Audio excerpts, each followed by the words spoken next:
আমার মতো পাপীকে কবরে শোয়ানোর পরে কবরের মাটি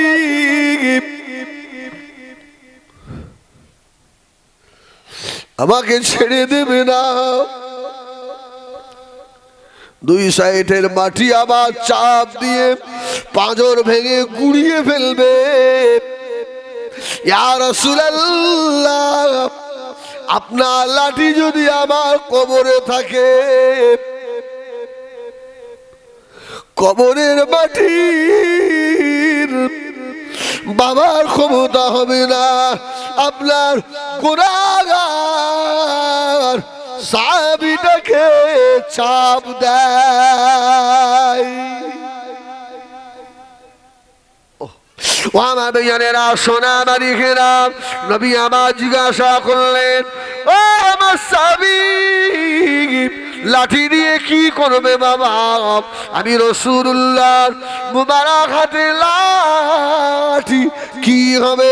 সাহাবী বললেন, ইয়া রাসূলুল্লাহ, ইয়া হাবিবাল্লাহ, এই লাঠিটা বাড়ি নিয়ে গিয়ে ভালো করে ধুয়ে পরিষ্কার করে মখমলের কাপড় দিয়ে পেঁচিয়ে এই লাঠির উপরে মিশকাম্বার আতর মাখাবো, ভালো জায়গায় তুলে রেখে দেব। ইয়া রাসূলুল্লাহ, যেদিন আমার ছেলেদের বলে যাব, যেদিন আমি মরে যাব, মারা যাব, ইন্না লিল্লাহি ওয়া ইন্না ইলাইহি রাজিউন, এই আওয়াজ যেদিন হয়ে যাবে, আমার গোসল দেওয়া হবে, আমার কাপড় পরানো হবে, আমার লাশ জানাজা হবে, কবরে শোয়ানো সময় আমার ছেলেদের বলবো, বাবা এ আমার ছেলেরা, আমার রাসূলুল্লাহর হাতের ওই লাঠিটা আমার কবরের ভিতরে দিয়ে দিবি।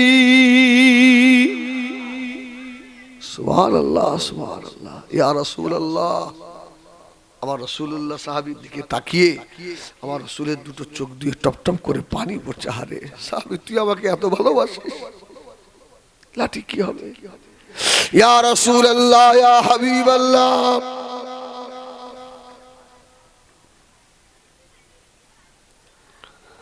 আমার কবরে রাখার পরে 3 মুঠা করে মাটি দেবে। মিনহা খালাকনাকুম ওয়া ফিহা নুঈদুকুম ওয়া মিনহা নুখরিজুকুম তারাতান উখরা। ইয়া রাসূলুল্লাহ, সবাই এখন চলে আসবে,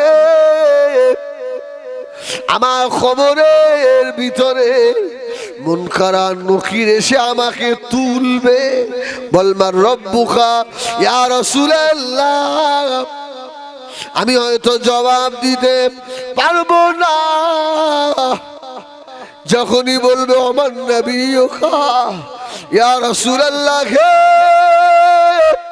ইয়া হাবিবাল্লাহ, ওই সময় আমার রাসূলুল্লাহর হাতের লাঠি মুবারক আমি ফারিস্তাকে দেখাবো, এই দেখো দেখো আমার নবী পাকের নূরের হাতের লাঠি মুবারক। ইয়া রাসূলুল্লাহ, শুধু তাই নয়, আমার মতো পাপীকে কবরে শোয়ানোর পরে কবরের মাটি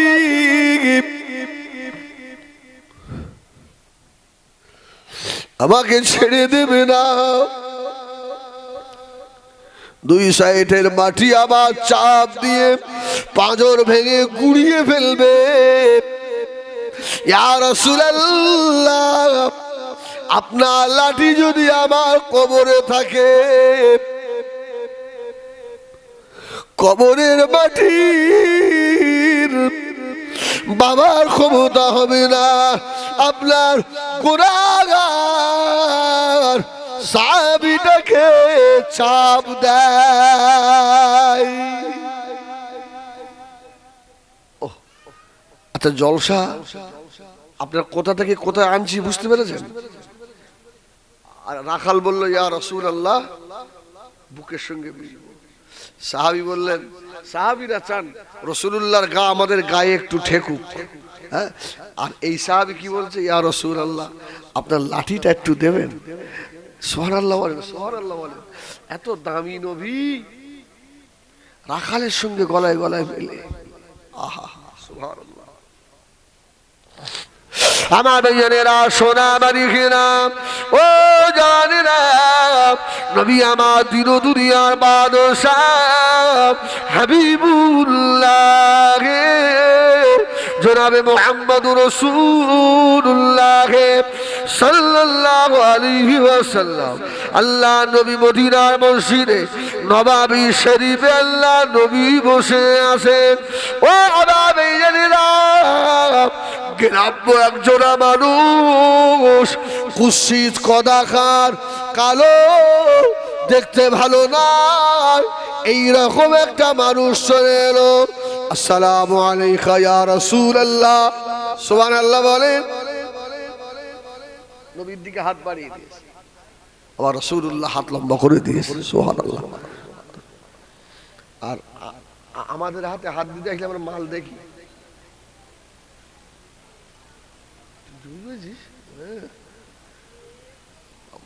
মাল থাকলে হাতটা লম্বা করি, কি ঠিক আছে মা, সে বাড়ির কি যে হবে আল্লাহ জানে। ও ভাইজানেরা, সোনা বাড়ি গ্রাম, গ্রামের টোটো চালানোওয়ালা, রিক্সা ভ্যান চালানোওয়ালা, সবজিওয়ালা, রাজমিস্ত্রির কাজ করে, হালাল রুজি উপার্জন করে। হুজুর এসেছে, ছুটে এসে হুজুরের হাতে হাত দিতে যায়। হুজুর পাত্তা দেয় না বাবা। গ্রামে আব্দুর রহিম বড় সুদখোর এসে যদি হাত বাড়ায়, আমি তো আপনারই খোঁজ করছিলাম, কেন বলেন? আব্দুর রহিমের বাড়ি কিন্তু সরগু খাওয়া হবে না,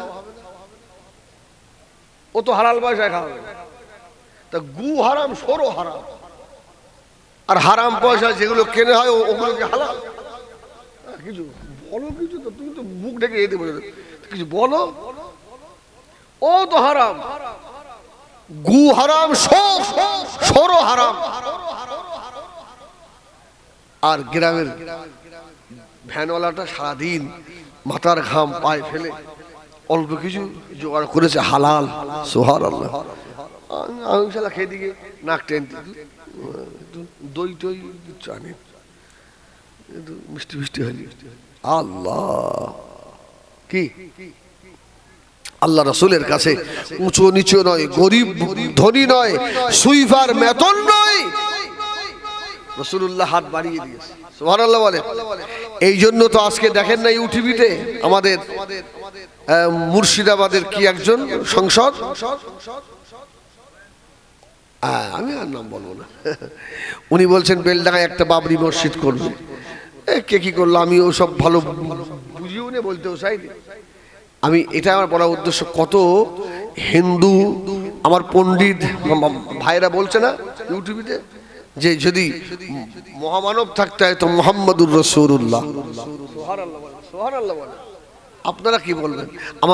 আমার গায়ের কম ভাইরা বলে, যারা শিক্ষিত, যাদের মধ্যে জ্ঞান আছে। ওহ, এই জন্য তো মাইকেল এইসহাট দি 100 বলে একটা বই লিখে আমার কাছে আছে।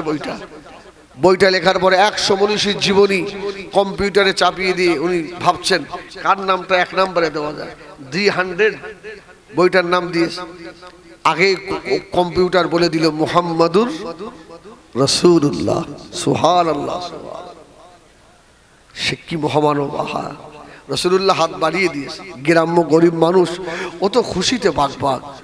ও আমার ভাইয়েরা, সোনা বাড়ি গ্রামের রিকশাওয়ালা, গ্রামের ঠেলাওয়ালা, আমি হুজুর যদি গাড়ি থেকে নামি, ওই রিকশাওয়ালা যদি জামা ভালো নয়, পোশাক ভালো নয়, শরীরও ভালো নয়, এসে যদি আমার হাতে হাতে হাতে হাত দিয়ে আগে মোসাফা করে, ও যে কত খুশি হয়।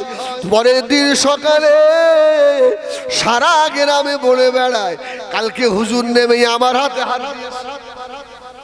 বলে না, বলে না, আমার কি কপাল, হুজুর গাড়ির থেকে নামছে আগে আমার হাতে হাত। আর গ্রামের ওই আব্দুল রহিম সুদকর যদি আগে হাত দেয়, ও বলবে নাকি ওইরকম হুজুর আমার ট্যাগে গোজা নেয়।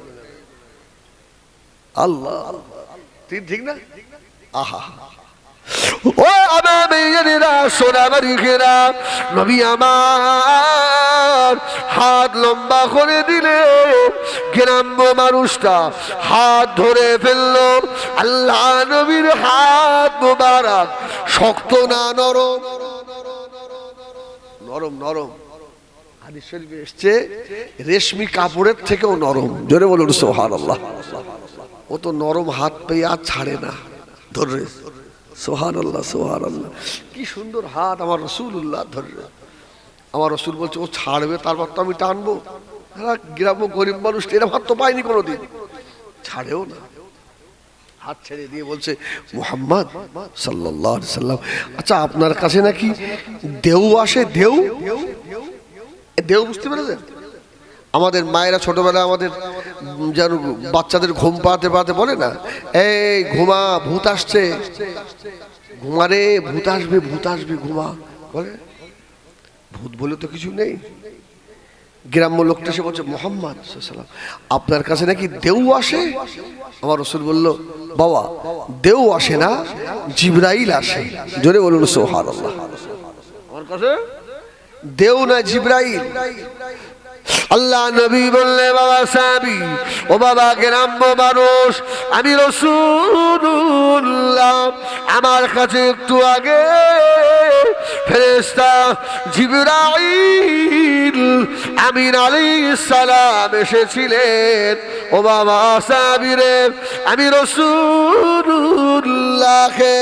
কোরআন শরীফে ছোট্ট একটা সূরা আমাকে দিয়ে গেছে। জোরে বলুন সুবহানাল্লাহ। ছোট্ট একটা সূরা। ভাই, একদিকে গান চালাবেন আর একদিকে কারি আব্দুল বাসেদ সাহেবের কেরাত চালাবেন। যদি ঈমান থাকে, দিল ঘুরে আল্লাহর কোরআনের দিকে চলে যাবে। কোরআন যে এত মধুর। তো গ্রাম্য লোকটা বলছে মুহাম্মদ একটু পড়েন শুনি। আমার রাসূল বলছে, জানো এত দামি সূরা একবার যদি পড়ো না, আর যদি শোনো, 10 পারা কোরআন শরীফ পড়ার সওয়াব আল্লাহ দেবে। সুবহানাল্লাহ। গ্রাম্য লোক বোকা হলেও সে তো লাভ লস বোঝে। বলছে মুহাম্মদ সাল্লাল্লাহু আলাইহি ওয়াসাল্লাম পড়লেই 10 পারার নেকি। হ্যাঁ, আপনারা একবার আমার সঙ্গে পড়বেন, অন্তত একটু নেকি হয়ে যাক না। পড়েন, বিসমিল্লাহির রহমানির রহিম, কুল হুয়াল্লাহু আহাদ, আল্লাহুস সামাদ, লাম ইয়ালিদ ওয়া লাম ইউলাদ ওয়া লাম ইয়াকুল লাহু কুফুয়ান আহাদ। সুবহানাল্লাহ। আর 10 পারা তেলাওয়াতের নেকি হয়ে গেল। রাসূল বললেন, আমি পড়ছি, তুমি একটু পড়ো। গ্রামের লোকটা পড়লো। আমার রাসূল বলল, যাও, 10 পারার নেকি হয়ে গেছে। গ্রাম্য মানুষটা খুশি হয়ে গিয়ে তাকবীর দিয়ে ফেলেছে, নারায়ে তাকবীর। আল্লাহ তোমার কোরআন এত মধুর, কোরআন যে এত মজা, এতটুকু তেলাওয়াত করলে এত সওয়াব পাওয়া যায়। গ্রাম্য মানুষটার খুশি দেখে আল্লাহর নবীর কলিজার টুকরা সাহাবী হযরত আব্দুর রহমান ইবনে আউফ রাদিয়াল্লাহু তাআলা আনহু ছুটে বাড়িতে চলে গেলেন। গোয়ালের ভিতরে উট ছিল। বিবিকে বলল, বিবি রে, গোয়াল থেকে উটটা খুলে দে। বিবি বলছে একটাই উট বাড়ি, আর আপনি বললে আমি দিয়ে দেবো খুলে? উট শুধু আপনার একা হক, আমার হক নেই? হ্যাঁ, আমি উটটাকে খাওয়াই, হ্যাঁ, উটটাকে বাইরে বার করি, উটটার গা ধুইয়ে দিই, আর আপনি এসে বলছে দাও উঠতে দাও। কি ব্যাপার একটু খুলে বলতে হবে।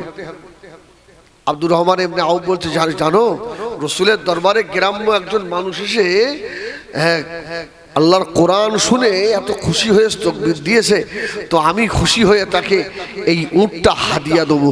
জোরে বলুন সুবহানাল্লাহ। উটটা হাদিয়া দেবো। এই জন্য রমজান শরীফে যে হাবেজ সাহেবরা খতমে তারাবি পড়ায়, শেষের দিনে কিছু কিছু হাদিয়া হাবেজ সাহেবের হাতে দিতে হয়, 10 টাকা 20 টাকা হোক। আহারে, যে ছেলেটা একটা মাস আপনাকে কোরআন শুনিয়েছে, সুবহানাল্লাহ, এটা দেওয়া সুন্নাত। ও আমার ভাইজানেরা, সোনা মারিকেরা, আল্লাহ নবীর খদিজা টুকরা সাহাবী হযরত আব্দুর রহমান ইবনে আউফ রাদিয়াল্লাহু তাআলা আনহু ওটা নিয়ে এসে হাজির। ইয়া রাসূলুল্লাহ, ইয়া হাবিবাল্লাহ, এই উটটা ওকে দিয়ে দেন, আমি কোরআন শুনে ও যে খুশি হয়েছে এর জন্য উটটা ওকে দিলাম। আল্লাহ নবীর দরবারে ফেরেশতা জিবরাইল আমিনকে আল্লাহ পাঠিয়ে দিলেন। ও জিবরাইল সালাম, আমার হাবিবকে গিয়ে বলুন, আমার হাবিবকে শুনিয়ে দেন, আমার আব্দুর রহমান ইবনে আউফ ওই কোরআন শুননেওয়ালা ব্যক্তিকে যে একটা উট দান করেছে, আমার আব্দুর রহমান ইবনে আউফের জন্য আল্লাহ রাব্বুল আলামিন রহমতের জান্নাতের ভিতরে ৮৭,০০০ উট আল্লাহ বরাদ্দ করে দিয়েছে। সুবহানাল্লাহ, একটা উট দিয়েছে, একটা উটের বিনিময়ে ৮৭,০০০ জান্নাতি উট পেয়েছে। এখন রাসূলুল্লাহ যে বললেন আব্দুর রহমান ইবনে আউফ, তুমি এত উটের মালিক এখন জান্নাতে। সাহাবীরা যারা পাশে বসে ছিল সব বাড়িতে দৌড়। জোরে বলুন সুবহানাল্লাহ। আজকে গেমটা আব্দুর রহমান ইবনে আউফের হয়ে গেল। এরাও সব বাড়িতে ছুটে ছুটে গিয়ে একটা করে উট সবাই এনে হাজির। ভাই এই নাও, এই নাও, কোরআন শরীফ তুমি শুনে খুশি হয়েছো, তুমি এটা নাও। সুবহানাল্লাহ বলেন, সুবহানাল্লাহ। আজকে মুসলমানের ঘরের কোনায় কোরআনের আওয়াজ যাবে, মাইক বাঁধা হয়, তোদের কলিজা জ্বলে না? বুঝতে পারবি, তোদের কলজে আল্লাহ আগুন জ্বালিয়ে দিক, জীবনে শান্তি পাবি না তোদের কলজে তোরা। এখন গ্রাম্য লোক, গরিব মানুষ, ও তো খালি হাতে এসেছিল, যখন বাড়িতে যাচ্ছে এক পাল উট, সুবহানাল্লাহ বলেন, তো গ্রামের লোক বলছে, আরে আব্দুর রহিম, কার গোয়াল থেকে চুরি করে নিয়ে এলি? কি বলবে? আরে একটা গরিব মানুষ যদি বহুদিন টাকা গুছিয়ে গুছিয়ে এক গাড়ি ইট আনে, তাই দেখবে সারা গ্রাম হই হই, ও টাকা পেয়েছে কেমন, ও টাকা পেলে কেমন, কি এই লটারির টিকিট মিকিট কেটেল নাকি, সেখান থেকে মাল টালবে। আল্লাহু আকবার। এটা হয় না, হয় না, হয়। আল্লাহু আকবার।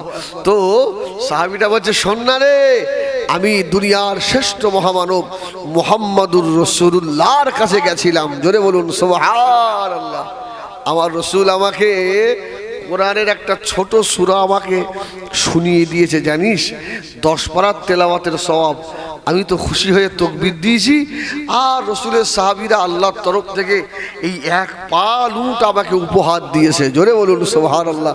আচ্ছা, আল্লাহর কোরআন শুনে খুশি হলে যদি দুনিয়ায় এত উট পাওয়া যায়, আচ্ছা তোরা বল, যদি ওই আল্লাহর হওয়া যায় তাহলে আল্লাহ কি না দেয়? জোরে বলুন সুবহানাল্লাহ। গ্রামবাসীরা বলল, আমরাও গিয়ে মুহাম্মাদুর রাসূলুল্লাহর হাত ধরে ইমানের কলমা পড়ে মুসলমান হয়ে যাব। জোরে বলুন সুবহানাল্লাহ।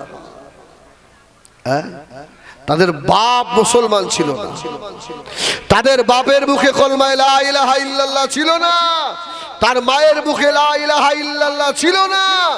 আজকে তোমার বাপ মুসলমান, তোমার 14 গোষ্ঠী মুসলমান, মরলে এই মাদ্রাসার পাশেই তোমার বাপের কবর হবে, তোর কবর এখানেই হবে। তোর ঘরের করে মাইক, তোর কেন কলিজা জ্বলে? তোর কলিজায় কেন আগুন লাগে?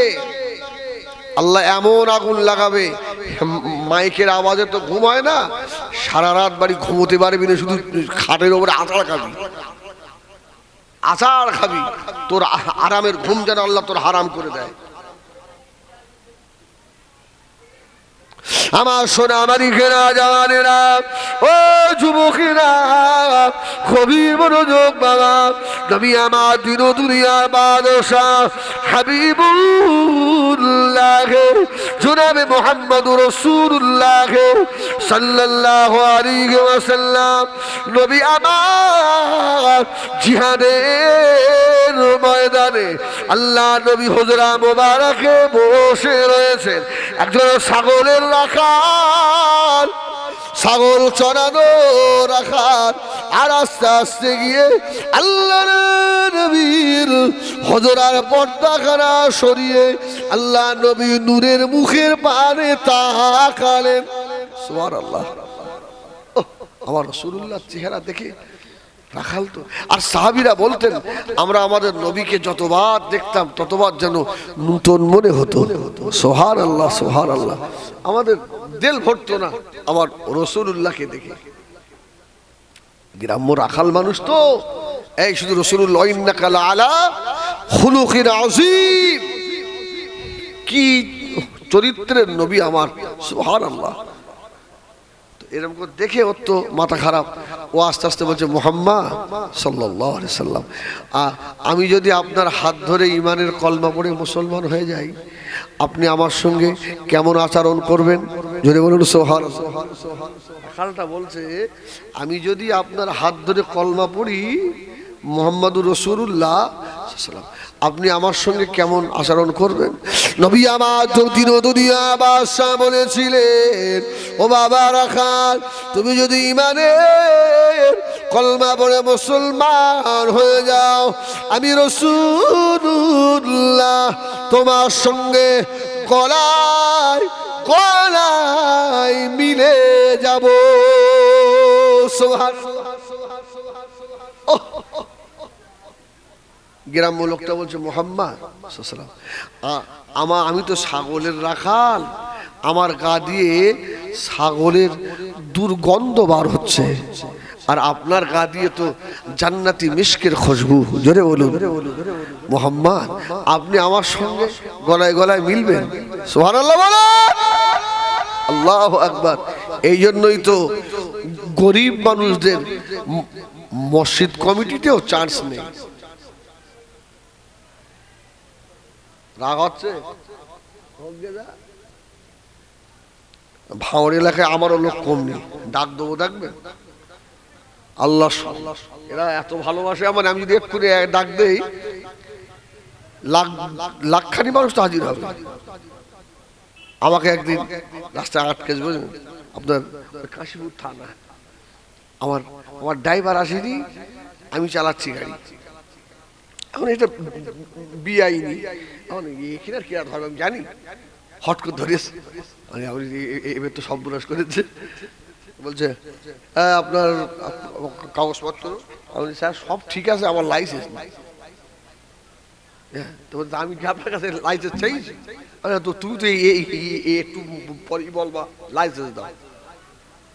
তা আমার নিতা আমি আর কি বলবো, আমি ভালো চালাতে পারি বটে, লাইসেন্স এক কাজ করো, তুমি এক কাজ করো, তাহলে ওই গাড়ির বুলু বুকটা দিয়ে দাও, বললাম তবে কিন্তু আমার বাড়ি দিয়ে আসতে হবে। ও বলি শালা 2 পয়সার ফকিরি আবার বলে আমার বাড়ি দিয়ে আসতে হবে, আমি খেল দেখবা, রেখে দাও। আমি কাজীপুর থানা পার একটু আগে গিয়ে বেশ কয়েকজন আমার সে বুলু বুক লেলেন, কে কে নিয়ে ধরে আমার সেই নিয়ে তো কি হবে? ঠিক আছে যা। 1 ঘন্টা পরে দেখি ফোন করে যাওয়া থানার থেকে, হুজুর আপনি এখন কোথায় আসেন? আমি বাড়ি সময় বেড়ে নিয়ে যাও। আমি লোবো না, তুই দিয়ে যা। বলছে না আমার আর ঘুম দিচ্ছে না, চারিদিক দিয়ে ফোন করতে। আমি স্যার ভয় করতে হবে না। আমি বললাম আপনি নেবেন না, আমার বাড়ি দিয়ে আসতে হবে। আমি কালকেও ভাঙড়ে যাবো, আমি থানার সামনে গিয়ে দাঁড়াবো, আপনি আমাকে দিয়ে দেবেন। আলহামদুলিল্লাহ। এই ইজ্জতের মালিক কে? অহংকার নেই আল্লাহ, অহংকার নেই আল্লাহ মাফ করে, ইজ্জত আল্লাহ দেয়। আহা, রসুল বললেন আয় আয়। মানুষটা ছাগলের রাখালটা বলল আপনি হাত বাড়িয়ে দেন। আমার রাসূলুল্লাহ হাত বাড়িয়ে দিলেন, সঙ্গে সঙ্গে রাখাল বলে দিল লা ইলাহা ইল্লাল্লাহ, লা ইলাহা ইল্লাল্লাহ, লা ইলাহা ইল্লাল্লাহ মুহাম্মাদুর রাসূলুল্লাহ। জোরে বলুন সুবহানাল্লাহ। আল্লাহ নবী দিন দুনিয়ার বাদশাহ আস্তে আস্তে উঠে গিয়ে নবী আমার এক ছাগলের চড়ানো রাখালের সঙ্গে আল্লাহর নবী গলায় গলায় মিলেছে। আমি হুজুর আমার বাড়িতে যদি ধনী দাওয়াত করতে যায়, সোফায় খাটে বসতে দিই, কেউ যদি সাইকেল নিয়ে যায়, এই ওই যে প্লাস্টিকের চেয়ারটা রয়েছে ওখান থেকে তোমাদের দাওয়াত কবে? হুজুর একটু আসেন একটু আমার কাছে, ওখান থেকে বল আমি খুব ব্যস্ত আছি। এই কি নবীর আদর্শ? আল্লাহু আকবার। আমার রাসূলুল্লাহ যে বুকের সঙ্গে মিলেছে একজন গরিবের রাখালের সঙ্গে, রাখাল তো খুশিতে বাগবাগ হয়ে গেছে। সুবহানাল্লাহ বলেন। সাহাবীরা চাইতেন যে আমাদের শরীরটা আল্লাহ রসুলের বদনের সঙ্গে একটু লেগে যাক, একটু ঠেকে যাক। কেন রাসূলুল্লাহর বদনে আমাদের বদনটা ঠেকলে ওই জায়গাটা জাহান্নামে যাবে না। জোরে বলুন সুবহানাল্লাহ। আর সেই নবী একজন রাখালকে নিয়ে বুকে বুকে মেলে খুশি না রাখাল? খুব খুশি। ও আমার ভাইয়ানেরা, সোনা বাড়িঘেরা, একটা হাদিস আমার মনে পড়ে গেল। এই জায়গায় থাক, আমি আবার ঘুরে এসে বলবো। অসুবিধা হবে না? তুমি ঠিক আমার খেয়াল করতে হবে, হ্যাঁ, যদি আমার ভুল হয়ে যায়। আল্লাহ রাসূলুল্লাহ কাবা শরীফে বসে আছে, একজন সাহাবীকে ডাকলেন, এই এদিকে। ওই যে লোকটা দেখতে পাচ্ছ সেই যাচ্ছে, বলে হ্যাঁ ইয়া রাসূলুল্লাহ ওই যাচ্ছে। ওই লোকটার মাথা আনতে পারলে তার উপরে আল্লাহ এবং আল্লাহ রসুল খুশি হয়ে যাবে। ও দিনের দুশ্মন, রসুলের দুশ্মন, আল্লাহ দুশ্মন। সাহাবী বলল ইয়া রাসূলুল্লাহ আপনি খুশি হবেন, আল্লাহ খুশি হবে। সাহাবী ঘড়ির দিকে তাকাচ্ছে, নামাজের সময় পার হয়ে যাচ্ছে যে। এখন নামাজ আল্লাহর হুকুম, ফরজে আইন, নামাজ তো পড়তে হবে। আল্লাহর কথা মানা ফরজ, আর নবীর কথা মানা, আরে এটাও ফরজ। ওমা ইয়ানতিকু আনিল হাওয়া ইন হুয়া ইল্লা ওয়াহয়ুন ইউহা। নবী তো আল্লাহ ছাড়া কোনো কথা বলে না। জোরে বলুন সুবহানাল্লাহ। এবার এ তো খুব টেনশনে পড়ে গেছে, ওকে মারতে গেলে আমার নামাজ কাজা। তাহলে এখন নামাজ পড়বো না ওকে গিয়ে মারবো? মনটা খারাপ কেন? আল্লাহু আকবার। আর কি করবো বলে? ও আমার বেজারেরা, সোনা মারিখেরা, সাহাবী হুজুর সিদ্ধান্ত নিলে দেরি করা যাবে না। সঙ্গে সঙ্গে যদি নামাজে দাঁড়িয়ে যায় দুশ্মন তো পালিয়ে যাবে। আল্লাহ নবীর খলিজা টুকরা সাহাবী আমার, আল্লাহু আকবার নামাজের নিয়ত করে ফেলেছে। এখন নামাজ তো দাঁড়িয়ে পড়তে হবে নাকি? আপনাদের মসজিদে চেয়ার টেয়ার আছে, এবার সোফা দেবে, হ্যাঁ, তারপরে খাট দিয়ে দেবে, শুয়ে পড়ো সব। নামাজ হবে তো? এই যে মুসল্লিটা বাড়ি থেকে হেঁটে মসজিদ পর্যন্ত যেতে পারে, 5-10 মিনিট দাঁড়িয়ে থাকার ক্ষমতা আছে, ওই মুসল্লি যদি মসজিদে গিয়ে চেয়ারে বসে নামাজ পড়ে, ওর নামাজ হবে না। মানে যত মৌলভী সাহেব তত ফতোয়া, আপনারাই বলবেন কাল সকালে। আসলে এটা তো ফতোয়া। যদি আপনি নামাজের আরকান আহকাম জানতেন, এই কথাটা আপনার মুখ দিয়ে বার হতো না। নামাজের ফরজ কটা বলি ভাল?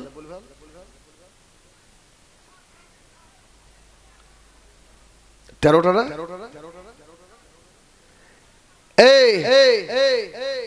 নামাজের একটা ফরজ হলো ওয়াকুমু লিল্লাহি কানিতিন, আল্লাহর জন্য দৃঢ়ভাবে কিয়াম করা।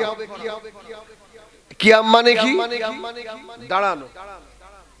তাহলে দাঁড়িয়ে নামাজ পড়া এটা ফরজ। তাহলে আপনি বাড়ির থেকে হেঁটে গেলেন, হেঁটে হেঁটে দাঁড়িয়ে দাঁড়িয়ে গেলেন, অসুবিধা হলো না। আর মসজিদের চেয়ার দেখে আপনি ব্যাস খোড়া হয়ে গেলেন, কিয়াম করলেন না। দাঁড়িয়ে থাকার ক্ষমতা থাকা সত্ত্বেও বসে বসে নামাজ পড়লেন চেয়ারে, কানের নিচে গিয়ে দিতে হবে, দাঁড়া, তোর নামাজ হবে না। এইবারে যদি রুকু করতে অসুবিধা হয়, সেজদায় যেতে অসুবিধা হয়, আপনি দাঁড়িয়ে থেকে রুকু করলেন, রুকু করে যখন সব সেজদায় যাবে, আপনি এবার চেয়ারে বসেন, আর অসুবিধা নেই। কিন্তু নামাজের একটা ফরজ হলো ওয়াকুমু লিল্লাহি কানিতিন, দাঁড়িয়ে দাঁড়িয়ে নামাজ পড়া। সুবহানাল্লাহ, সুবহানাল্লাহ। আর এখন এদের শোভা টোভা দিলি ভালো হয়।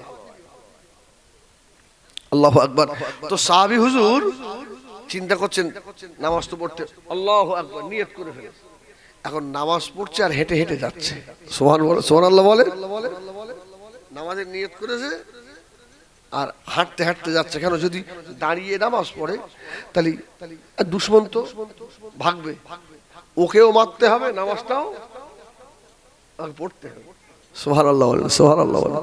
অসুবিধা হচ্ছে তো হয় হোক, আমার তো আসবো সামনে, আল্লাহ যদি হায়াতে রাখে। আমার সোনামারি খেরা জমানেরা, ও মুরব্বিয়ানেরা, সাহাবী হুজুর নিয়ত করলেন আল্লাহু আকবার। এখন নিয়তটা কিভাবে করবে?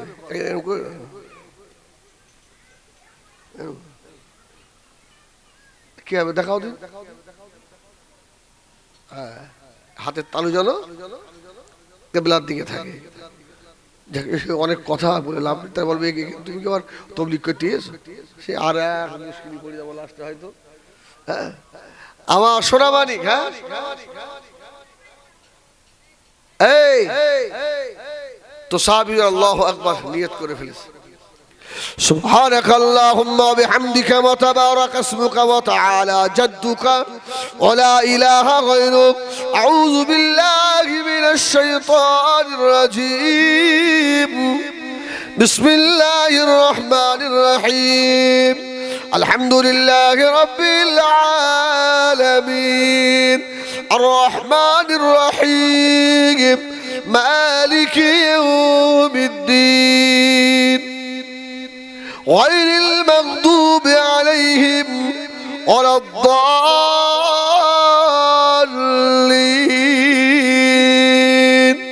سبحان الله। আমি একটু মাঝখানে বাদ দিল, অতক্ষণ পড়লে আবার বেশি কষ্ট হয়ে যাবে। আল্লাহু আকবার। তো সাহাবী হুজুর আমিন এবারে কেরাত ধরেছে, নামাজ পড়ছে আর হেঁটে হেঁটে যাচ্ছে। কেন? নামাজ যাতে কাজা না হয় আর আল্লাহ আল্লাহ রাসূলের দুশমনটাকে যেন ধরা যায়। রুকুতে গিয়ে কি আপনার কি পড়তে হয়? আল্লাহ মাল দাও, আল্লাহ মাল দাও, কি পড়তে? সুবহান রাব্বিয়াল আযীম, সুবহান রাব্বিয়াল আযীম পড়ছে, উঠে পড়েছে। সামনে দুশমন তরোয়ার বার করে মাথা আউট, ও সালাম ঘুরিয়ে দে মাথা নিয়ে, ইয়া রাসূলুল্লাহ। রাসূল বলল, বাহ, যা, তোর উপরে আল্লাহ খুশি, নবীও খুশি। সুবহানাল্লাহ।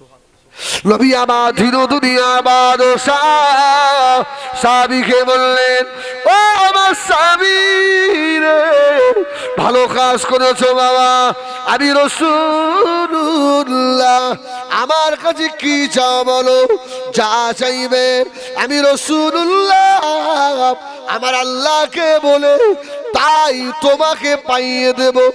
জোরে বলুন সুবহানাল্লাহ।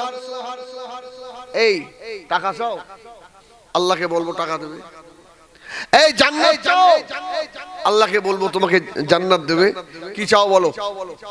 সাহাবীরা অনেক চুপ করতে বলছে, হুজুর কিচ্ছু চাইনি, আপনার হাতের ওই লাঠিটা চাই। সুবহানাল্লাহ বলেন, সুবহানাল্লাহ বলেন। অন্য বলছে, হ্যাঁ জান্নাত দিবি না? আমার জান্নাত দরকার নেই, যদি আল্লাহ আল্লাহ রসুল যদি খুশি থাকে জান্নাত এমনি পাবো। সুবহানাল্লাহ বলেন। আমি কিছু নেবো না, ইয়া রাসূলুল্লাহ আপনার হাতের ওই লাঠিটা আমার দেন। সুবহানাল্লাহ, সুবহানাল্লাহ। একটু ভাববেন সাহাবীদের কি, আরে